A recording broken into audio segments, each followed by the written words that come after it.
आपला नवरा कसा असावा, जीवनसाथी कसा असावा ही सुप्त इच्छा तर हिंदी सिनेमे ठरवतात.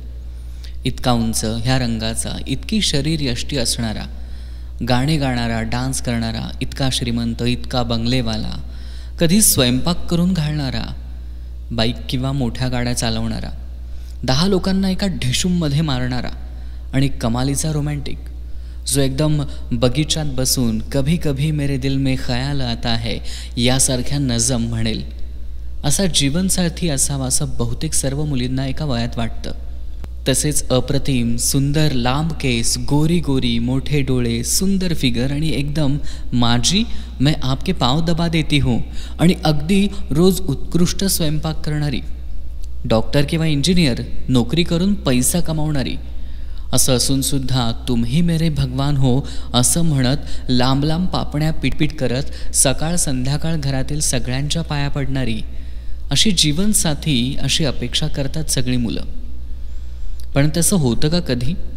नाही हो, अगदी कधीच नाही. त्यामुळं आपल्याला चांगले सन्मानाने वागणारा, आपल्या मनासारखे जगू देणारा, आपल्याला फार बदलून जा असं न म्हणणारा जीवनसाथी असावा.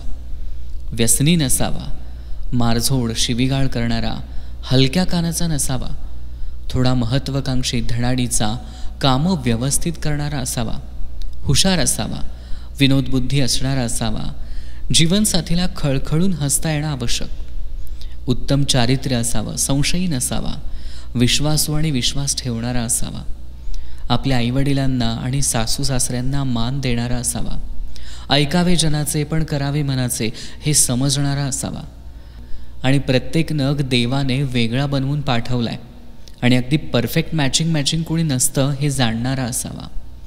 लग्न झाल्यावर माफक तडजोड करून खुशीनं, उल्हासित वृत्तीनं सकारात्मक जीवन जगणारा असावा. मग दोन्ही जीवनसाथी मिळून बाकीच्या सगळ्या गरजा पूर्ण करू शकतात.